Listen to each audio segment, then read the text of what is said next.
Cultural performances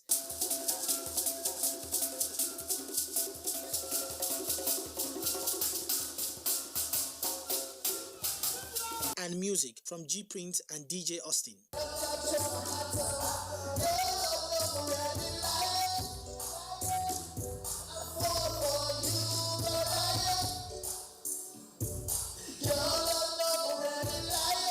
Hosted by celebrity personality Amanda Dara, the event attracted faces of Nollywood, art and culture enthusiasts, and film industry stakeholders. People to go on, believing in themselves and then still practicing their craft, because it's a continuous thing. When you receive an award, it's an encouragement to do more. And even for those who are not to receive, it's also like a wake-up call, to go ahead and keep doing what they love doing, and hoping that someday they'll get some recognition. Before last year, Zafa was already a highly regarded and anticipated film event within the African community and a staple of the United Kingdom's annual cultural film and festival calendar. The decision to host the Zafa Awards within the African continent, and more specifically within Nigeria, is a significant one, as Nigeria boasts the largest film industry in Africa and the third most prolific film industry in the world. The Zafa 2019 is the second coming, and it is, you can see it yourself, it is a great success. There are arrays of actors, there are arrays of celebrities, there are arrays of producers, and then there are guests to watch them. And the trophies are being presented to those that actually merited it. So it is a huge success. We are proud, to be associated with Zafa 2019. Well, I think we have to live up to this one now. It's to recognise support of Nollywood, and that's what we're trying to do in the UK. So we need to be showing more Nollywood films, interviewing more Nollywood actors and actresses, and really promoting the industry in the UK. The best from Zafa, because Zafa has come a long way. I remember our first time that they came on, that was in the UK, and I was one of the artists to be there.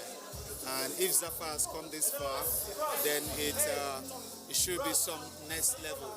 So we're expecting the next level from Zafa. Zafa 2020, the preparation has already started. And I can tell you that everything you see here today, you are going to see it tripled in Zafa 2020. Because for the very first time, Zafa is going to be enlarged. It's no longer going to be just a private commodity of Nollywood entertainment. It is going to fly beyond that, because a lot of interested parties are involved. By continuing to elevate the global profile of Nollywood and the African film industry at large, institutions like Zafa play a major role in changing the narrative of African heritage and culture in the diaspora.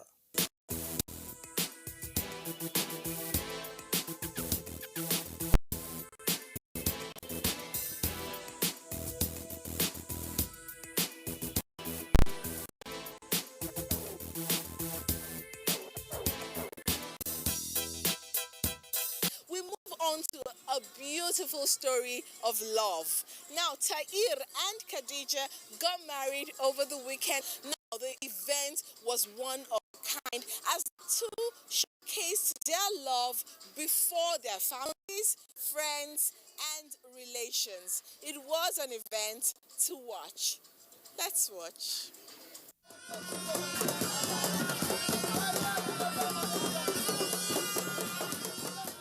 It is a truth universally acknowledged that a bachelor in possession of a good fortune must be in want of a wife. It was the case of Malam Tahir Umar, a successful businessman who decided to take Malama Khadijat Sefiano Momi on a lifetime journey of love and togetherness. To fulfill all rights and obligations, the wedding fatia took place on Saturday, 16th November at Makama Residence, New Busa, Mina, Niger State, where dignitaries from all walks of life attended. The special guest of honor was the Honorable Minister of Special Duties and Intergovernmental Affairs, Senator Dr. George Akume. Allah has ordained. The family has a fantastic and wonderful institution. My advice is that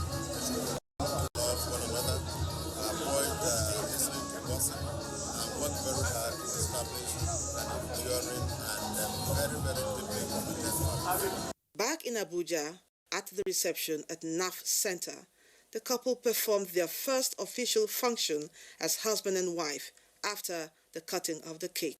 He's going to feed the husband if he comes back from all the hustle. If he comes back to the house. The man love too. We get love too.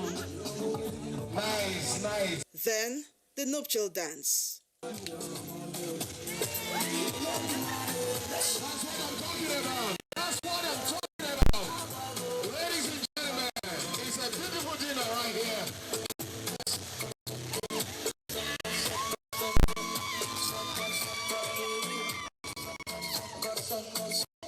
Dignitaries rolled out factors that contribute to a successful and satisfying marriage.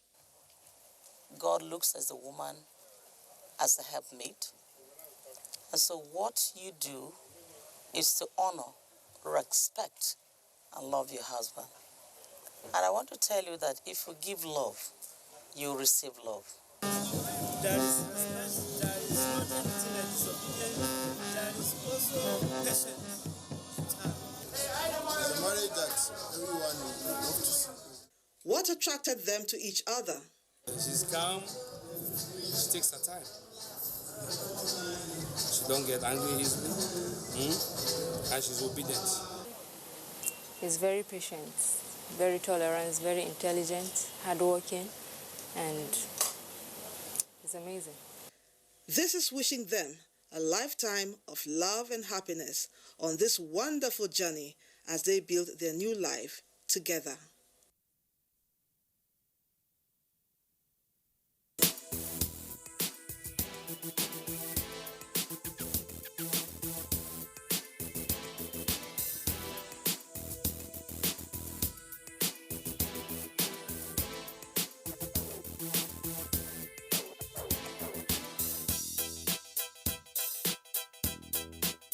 Away from the powerful story of love, we move on to another celebration of strength, power, and zeal. Gloria Brimo released our new album, The Core, at an intimate listening party recently. It was a beautiful event. Now, Gloria Brimo is known for her huge heart, big smile, and of course, fantastic lyrics. Most notable of her single is Miracle Walker. It was an event to behold.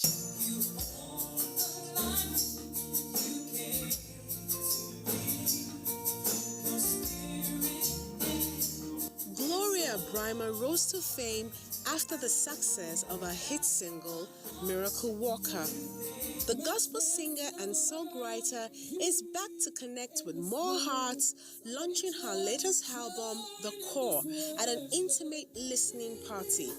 The 15-track album is Brimo's sophomore collection, and the audience was enraptured as she performed a number of heartfelt melodies from the new album.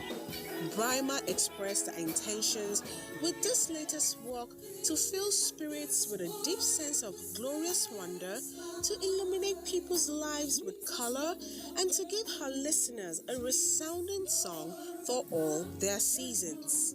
Is a pattern of melodies and sounds captured in song and released as a message on a range of subjects, experiences, and relationship settings.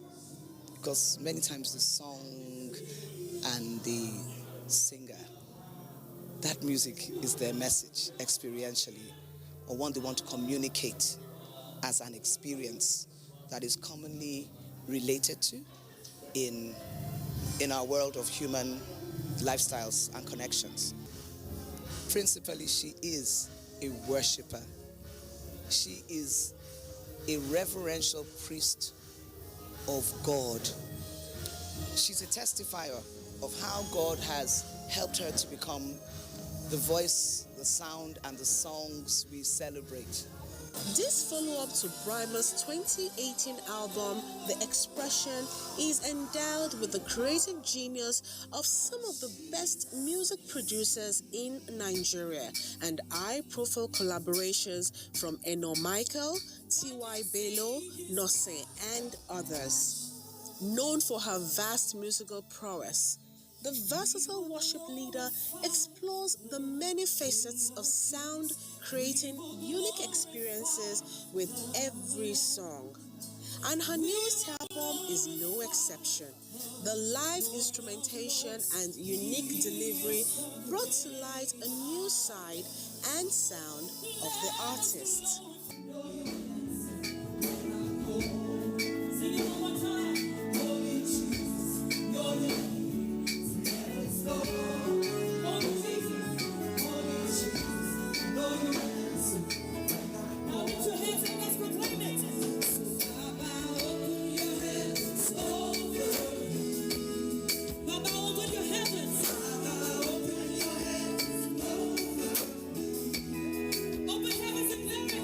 The album features an amazing collection of songs including Open Heavens, Jesus is Here, Exalted, Holy Hallelujah, Moving Mightily, and Colors of Jesus, amongst others.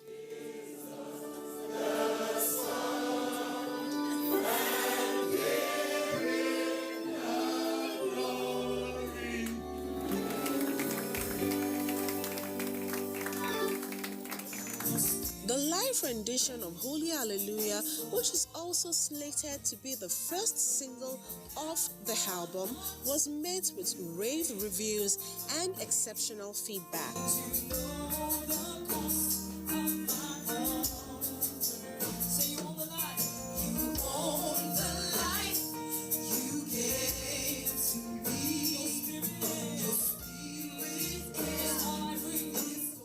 It was an evening of glorious praise with the vibrant singer, and without a doubt, fans are eager to hear more of Bryma's distinct sound.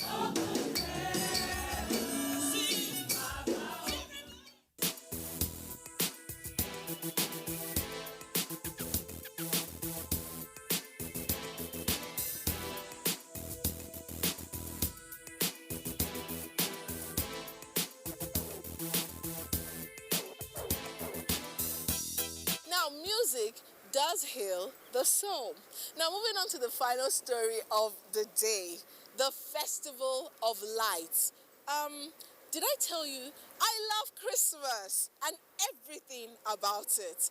Now, the Festival of Lights lit up Arrow Park recently, right here in Abuja. It was an event of humongous sensation, a beauty personified, a celebration of lights, colors, and of course, beauty. Let's watch.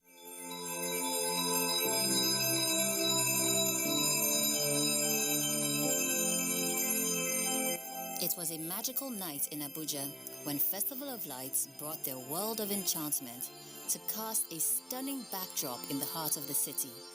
Colorful and creative light displays took center stage as thousands gathered in Harrow Park for an unforgettable night.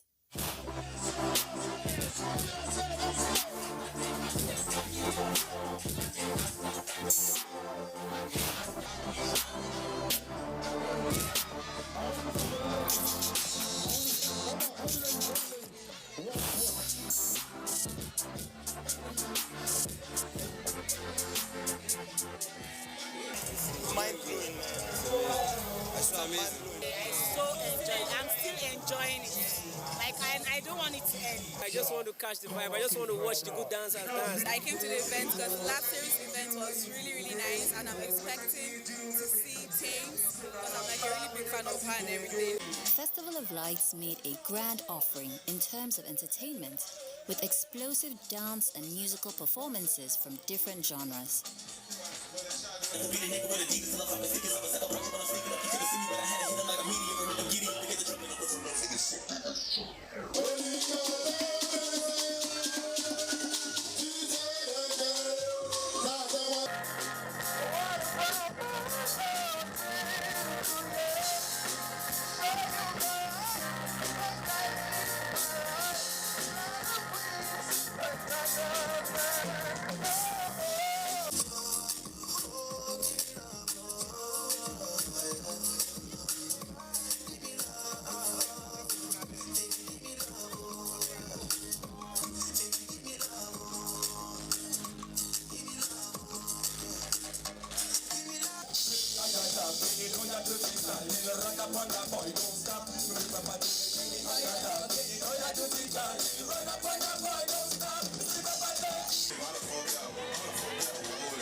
A true highlight of the night was a medley of hits by Thames, including crowd favorite Try Me.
The magic was far from over as lanterns dotted the night sky, followed by a truly magnificent show of fireworks. For everyone who was part of this experience, it was all peace, love, and good vibes.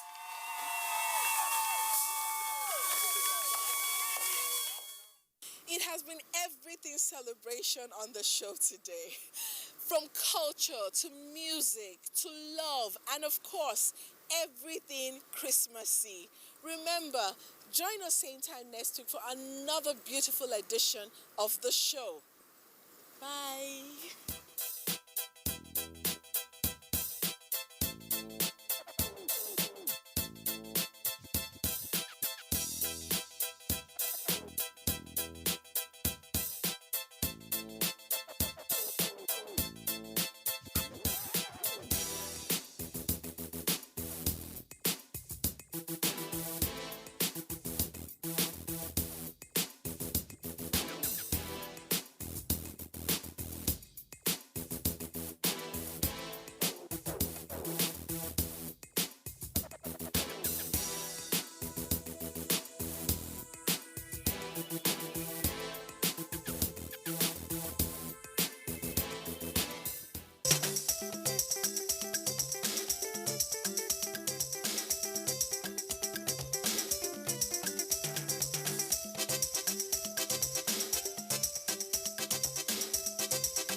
Slavery is an evil practice abolished all over the world over 200 years ago.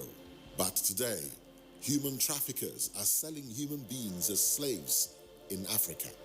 It is your responsibility to make sure that you and the people you know do not fall into slavery. Don't believe fake promises of jobs abroad. People went to say Libya, Italy no use you when they carry me on top water. 4 days now they lock me for inside house, no food, no water. I nearly die. Now God, when me heaven and earth, now save me. If you get $1 for Nigeria, you get junior one, you say you no get papa, you no get mama, now make you come out. I beg go they do farm work. You better pass person when enter road. Don't accept to travel to Europe through the Sahara Desert. You may be walking into slavery. Don't be a slave. This is a public service announcement brought to you by NTA. Everyone likes a good meal, especially if it is prepared with fresh fish, such as those from the fresh waters of Ekpe. This is Ekpe, a town located on longitude 4 east and latitude 6.31 north and approximately about 89 kilometers from Lagos. Ekpe presents a picturesque setting with its location on a slightly elevated land ranging between 30 to 60 meters above sea level. Ekpe is a riverine town with its waters bounded by thick mangrove swamp. Therefore, the occupations of the people traditionally include fishing, farming, carving, weaving, canoe building, fishnet, and fish trap making. However, like any other riverine community in Nigeria, fishing and fishing activities remain at top of the pack. It has assumed a prime importance and an industry that has become a symbol of civic pride to the people of Ekpe. It is therefore no exaggeration to assert that Ekpe remains the fish empire of Lagos State. The uniqueness of the people to perpetuate their traditional way of life is reflected through their organized approach in matters of fishing. Most times, it is family business, integrating entire members. Irrespective of scale, whether from a traditional subsistent level, using paddled canoes, to bigger boats using outboard engines, or to a large-scale dragnet system, the fishes are now at the mercy of the fishermen. Through cooperatives and other organized associations, many fishermen have been able to weather the storm. There is a customary practice by which middlemen are engaged to meet the fishermen on high seas and buy off their catch. They then resell to other big-time buyers at the beachfronts, who in turn sell to the market women. Like in gold, to dig for a good catch of fish depends on how far you can dig. Big fishes do not stay in shallow waters, and the type of fish also depends on the nature of the water. Fish stay according to the size and the water. A small fish will never come to a shallow area, whereby if you want a big fish, you will go deep. You will go far to the shore. Using different materials, patterns and methods, various types of fish are caught in Ekpe waters for your delight. From the traditional net throwing system to the bamboo pipe tubes or the multi-hook system, the people's creative ingenuity cannot be underestimated. How impressive that a vegetation such as this is actually a ruse for fish to house themselves. And no sooner would they be hauled into raffia-made fish traps planted strategically round the mound. At a point, however, the seeming good fortune of fishermen have to come to an end. This is the off-season, when there are less fishes in the river. In some parts of the world, when the off-season comes, most fishermen remain idle and have to wait until another fishing season commences. But this is not the case in Ekpe. This is because most fishermen in Ekpe also undertake artificial fish farming through construction of ponds, which are located not too far from the river. Why would most fishermen also own ponds? The time of off-season in lagoon, so this one is certain. That of the river is uncertain. It's under perhaps. But this one, if you got it, you introduce stock, you feed. So it will not disappoint you at all. You just need money, you come there, you come and take it. It's just like bank. Fish farming in Ekpe has therefore been on a steady growth.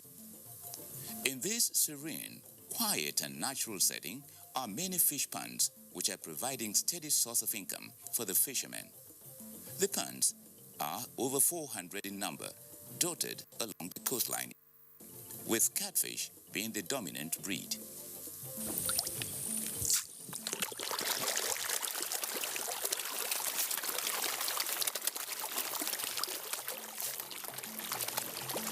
Combined with deep-sea fishing, little wonder that there are fishes at every corner in this market at Ekpe. Next time you visit Ekpe, be at liberty to walk straight to the beach area to have a feast of the rich variety of fish that Ekwe has to offer. Even when your visit is at a time when fishermen have to return in frustration from sea without any catch, do not worry.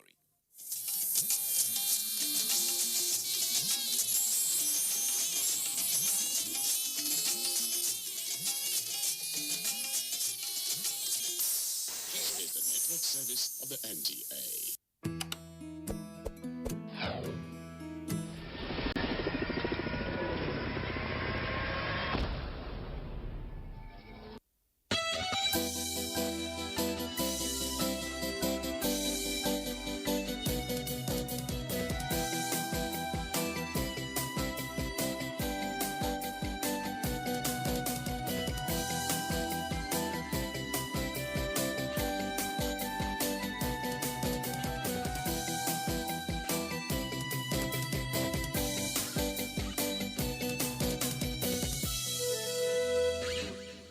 Hello and welcome to Mother Care. My name is Marianne and it's always a pleasure and privilege bringing the show to you every week.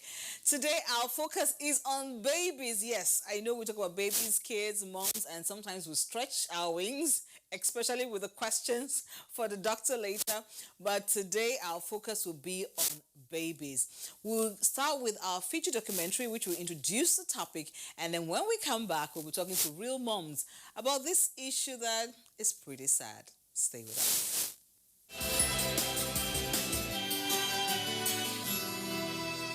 Infant mortality is the death of an infant before his or her first birthday. It is measured by the infant mortality rate, IMR, which is the number of infant deaths for every 1,000 live births. The under 5 mortality rate is also an important statistics, considering the infant mortality rate focuses only on children under 1 year of age. It is the number of deaths of children below 1 year by the number of 100 live children born. Nigeria in the past few years has experienced some worsening of child mortality. The infant mortality rate evaluated at 100 per 1,000 in 2003 was measured at 87 in 1990. This can be in part explained by the persisting low number of births occurring in health facilities and the low number of births attended by trained healthcare service providers. In 2003, 2/3 of the births in Nigeria still occurred at home. In addition, only slightly more than 1/3 of births are attended by doctors, nurses, or midwives. In 2000, the maternal mortality ratio in Nigeria was 800 per 100,000 live births. It is apparent through the evaluated mortality rates that the lack of access to or use of quality delivery services is an issue of immense importance in Nigeria. Problems such as obtaining money for treatment, distance to health facility, and having to take transport are some of the many difficulties stated by women in describing difficulty with accessing health care. Globally, 9.2 million children die each year before their 5th birthday. More than 60% of these deaths are seen as being avoidable with low-cost measures such as continuous breastfeeding, vaccinations, and improved nutrition. Greatest percentage reduction of infant mortality occurs in countries that already have low rates of infant mortality. The infant mortality rate is an important marker of the overall health of a society.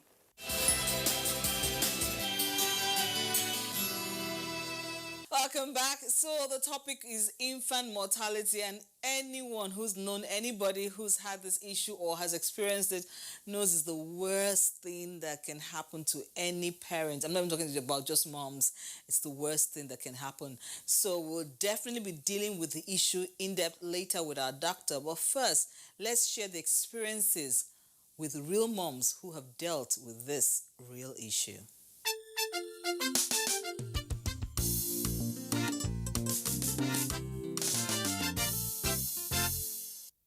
Infant mortality.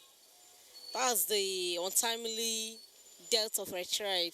At times, infant mortality used to happen maybe as a result of carelessness of mother, or when a mother is expected to do something, maybe the child is sick or whatever, and you don't act on time, it could lead to the mortality of that kid. Some is during childbirth, and some is during the infant's first few months of after giving birth to them, not taking good care of them, not getting the proper medical attention, probably vaccines that they need to get and all that. I think when you take good care of your child, there are a whole lot of things you can avoid. With breastfeed, taking good meals, making sure that your environment is very, very clean, taking your child to the hospital constantly, allow the child take a whole lot of medication that is being prescribed for the child from the little age of being a baby to toddler and all of the 3-year-old. It helps a whole lot when you go to the hospital to see doctors. Even when you don't have money that you can't spend so much, go to the general hospital.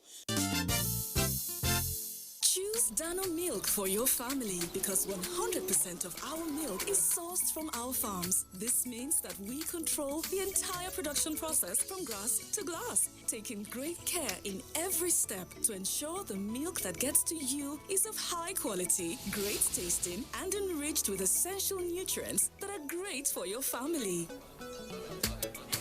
Available in Dano Cool Cow, Dano Full Cream, Dano Slim, and Dano Flavored Milk.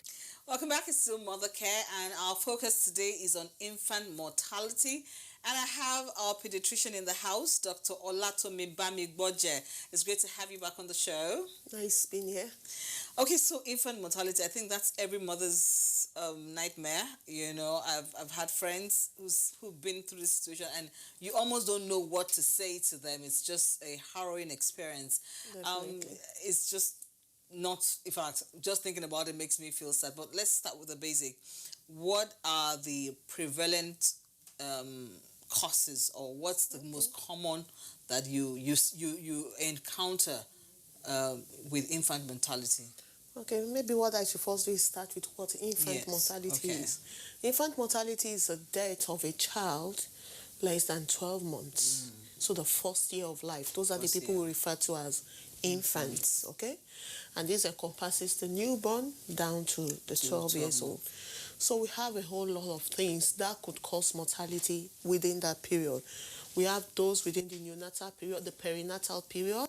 Okay. So perinatal means around delivery. Okay. So a mother is pregnant for one reason or the other. She had an intrauterine fetal death and all. Those are perinatal things. Then we have the neonatal attributed to the birth process. And that comes in like asphyxia, comes in prematurity, and infections generally. Those are the top three things there. Then we have those that are outside the neonatal period.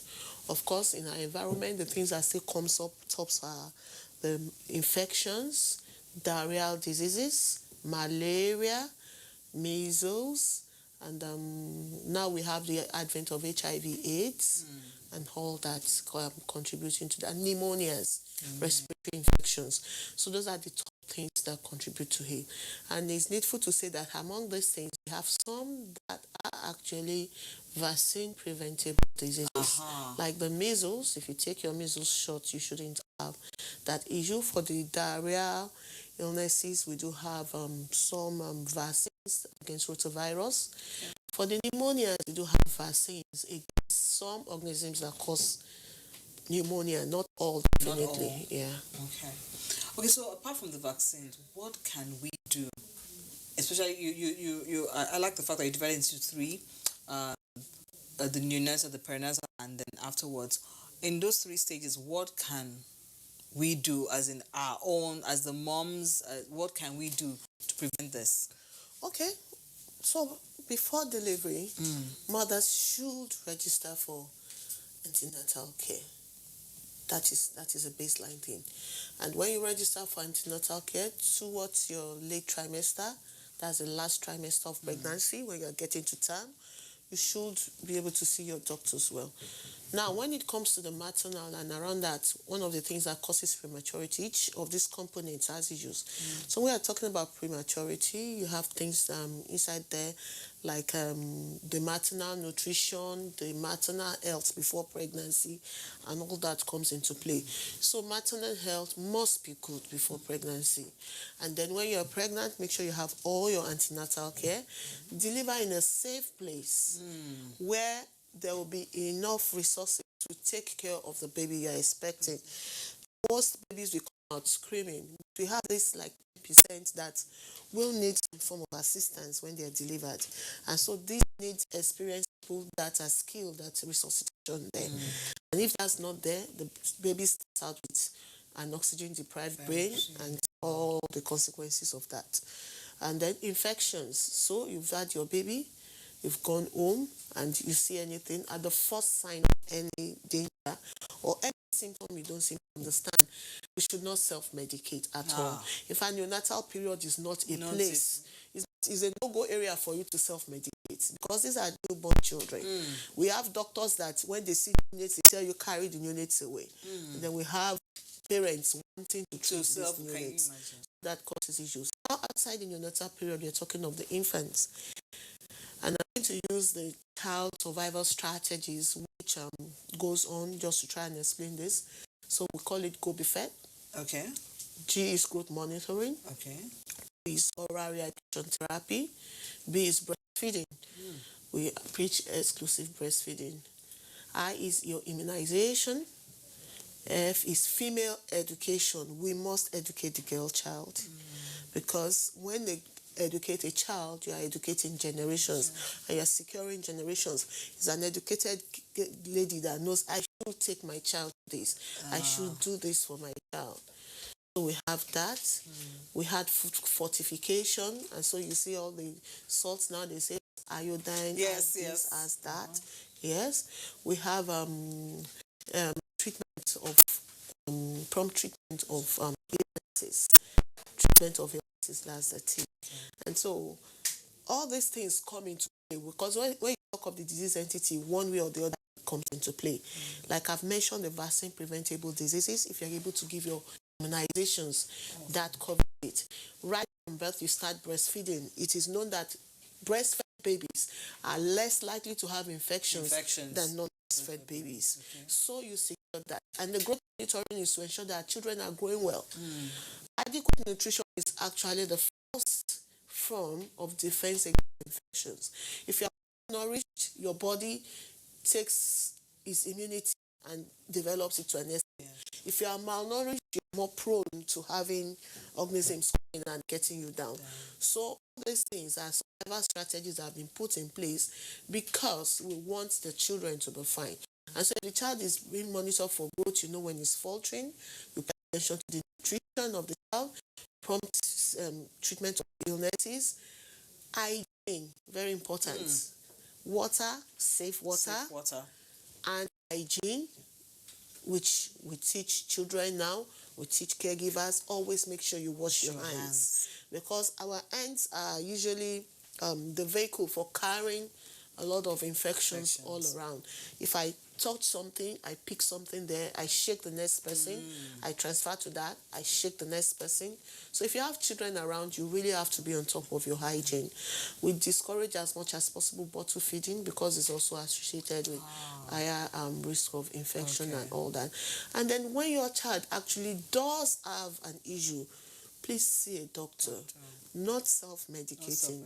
Don't think every fever is malaria. And reach for the malaria drop. The fever may be something else, and by the time you are taking the child to the hospital, you are going a bit too late. Don't think that watery stools and vomiting is teething. That's true, because when you just that is the main issue we have. By the time they bring a child, you say, why are you just bringing this child here? We thought it is teething. Teething is a normal process, just like the child gets to the age where we walk. Walking is a normal process. All the teeth your baby will bring out are already there. So the baby is not producing teeth and it's just erupting. So don't attribute symptoms to teething. That's one of the beliefs that is very wrong in our society that makes children present to the hospital. Yes, because when they have a fever, so it's teething. Yes, they say it's teething. A child is having temperature of 39, they're telling you it's teething. Teething is not supposed to be such a process. So we should make sure there is early and prompt treatment of illnesses. Take your child to the hospital, see a doctor. Don't just go to the pharmacy and buy something.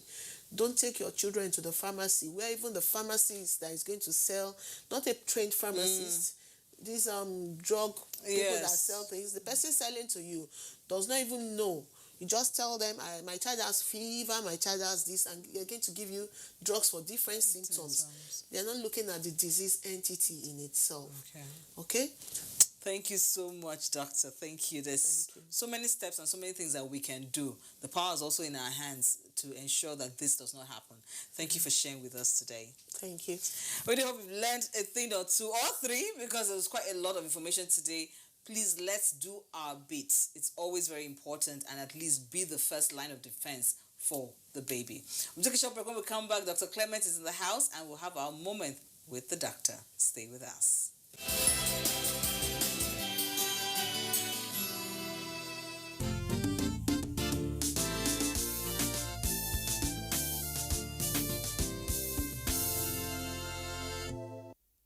Welcome back. It's still Mother Care, and it's our moment with the doctor. I've got Dr. Clement with me. It's great to have you, Dr. Clement. Thank you. Always my pleasure. Okay, so let's go straight to our questions. This one says, hello, doctor. What is the remedy for azoospermia? Okay, so some of us didn't go to medical school. First of all, what is azoospermia? Absence of sperm cells. Absence? Not low, just absence? You can't see any at all. Oh, wow. So it's different from, I'm sure when we handled a case of infertility, this topic was discussed. But however, it's sad to say that it's as good as no hope. Okay, no remedy for it. Yes, but however, if you have some concerns, it's still better to see a urologist. Okay. A male, because we have often emphasized that male infertility is better managed by a urologist. Okay. Yeah. All right, it says, this one says, is mood swings a serious issue during pregnancy that one should take note of? What do you think? Yes, I mean, okay, so let me not be too passionate, but... Yeah, it's serious. If you think that the mood swing is serious enough, to be of concern, then you need to see a doctor. Really? Yeah, it should be co-managed by an obstetrician and a psychiatrist. Okay, so if it's that serious. Yeah. If you think, if somebody would have noticed it, because the person involved may not know that there is this mood swing, but it's there, like what the psychiatrist discussed with us, and but it's more after or immediately after delivery. Okay. It happens during pregnancy and mood swings. Let me just say my own. Okay, let's go to the next one. It says, is it right for a girl of 7 years to develop breast? And what can one do to stop it? Hafsat Abubakar. Yeah, Hafsat has been a very regular... she wants to stop a 7-year-old? Well, first, I want to go back to that mood swing thing in pregnancy. The truth is, pregnancy itself has its own issues. Yes. But the it's an emotional roller coaster, really. So the husband have to show a lot of understanding. But if you think as a husband that is a bit much. Yeah, this is unusual, then it's good. And seeing a doctor is not always about medication. Okay. Sometimes just talking to somebody is enough to resolve certain things.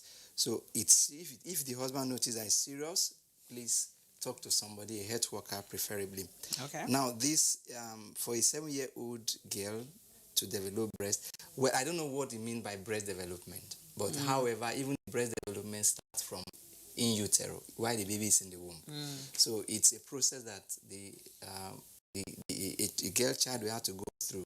But however, if it's just about the nipple when you have a baby, but there are times you have a baby and the mother said, my baby's breasts are big. And because of the hormonal changes that have occurred, hormones went into this person, but it will resolve. It doesn't go back to its size. But however, as they grow older, depend on how I think where this child is probably like, at 7 you're noticing, usually about 9, 10 you begin to notice, but maybe she's seeing it at 7. You will see the development is all through. At 7 you are seeing a nipple that is raising more than what it is before. Yeah, it's normal. Then we have our 5 stages of breast development up to the adult stage.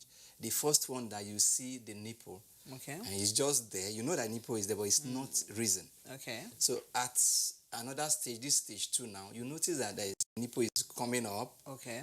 And some the areola, the black area around the nipple is becoming darker. And then you discover, that there are some tissues that were not there before, glandular tissues, breast tissues around. It's normal. Then the stage 3, those areas, both the areola area that is dark and the size of the breast becoming bigger, is still normal. So wait, let me stop you at that 3rd stage, which is what I'm imagining that Hafsat is talking about. So, because I think her issue is that when you see a 7-year-old, it's still like usually flat. So she's thinking if a 7-year-old, it has risen now to where you can actually notice it when she maybe up for her dress. Is that okay, or it may not be up to that you notice